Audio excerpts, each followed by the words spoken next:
ගල්ලංගුරු බාලයි මන්ත්‍රී විශ්‍රාම වැටුපත් අහෝසි.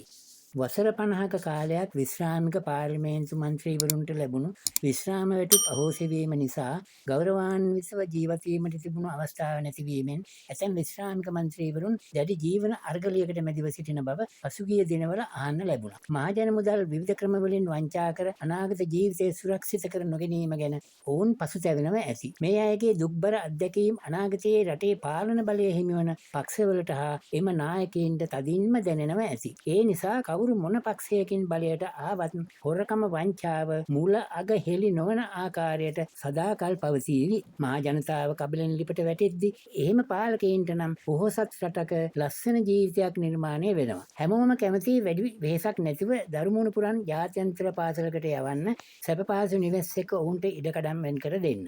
මේ වගේ පහසු සුඛෝපභෝගී ජීවන ක්‍රමයකට පාර්ලිමේන්තුවට තේරීපත් වෙන්න ඕන. එකම එක වතාවක්පත් වුණාම ඇති. ඒ අතරේදී විදේශයක පදිංචි හදාගන්න පුළුවන්. අපේ රටේ ලොකුම රාජ්‍ය ටෙන්ඩරය නොරචෝල බලාගාරයට ගල්ලංගුරු සැපීමේ ටෙන්ඩරය. මේක ඩොලර් කෝටි ගණනක් එහා මෙහා කරගන්න හැකිවන අවස්ථාවක්. අනාගතයේ පාර්ලිමේන්තු බලය ගන්නා රාජ්‍ය නායකයෙකු විශ්‍රාම වැටුපත් නැති නිසා තම කණ්ඩායමට සාමූහිකව බෙදී යන පරිදි මේ ටෙන්ඩරේ විතරක් ගත්තත් ඒ මැති ඇමතිවරු පරම්පරා ගණනකට ගොඩ. විරුද්ධ පක්ෂයේ දැන්නම් කියනම පවතින රජය ගෙනාව ගල්ලංගුරු නෞකා 13ම බාලයි විශාල මුදල් වංචාවක් මේ ගනුදෙනුවේ තියෙනවා කියලා. රජය කියනම ගල්ලංගුරු බාල වුණාට කිසිම වංචාවක් වෙලා නැහැ කියලා.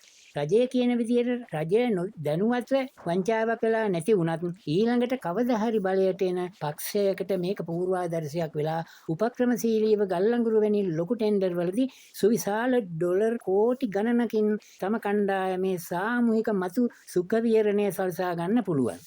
ටෙන්ඩර් නැතුවට දැන් ඔය කියන්නේ ඩොලර් මිලියන 25කින් ගෙවපු ණයවාරිකයක් හැකර් කෙනෙක් වංචා කරලා කියලා. නව තාක්ෂණයෙන් කළ හැකි වංචා අති සූක්ෂමයි නේද? කවුරු වුණත් මෙහෙම වසර කීපයකින් මහා ජන කුවේරයන් වෙලා විදේශයක පදිංචිය සාහවුරු කරගතම පොහොසත් රටක ලස්සන ජීවිතයක් තමයි. සබ්ස්ක්‍රයිබ් කරලා ලයික් කමෙන්ට් දාලා ෂෙයා කරලා දැනුවත් කරනවා නම් හොඳයි.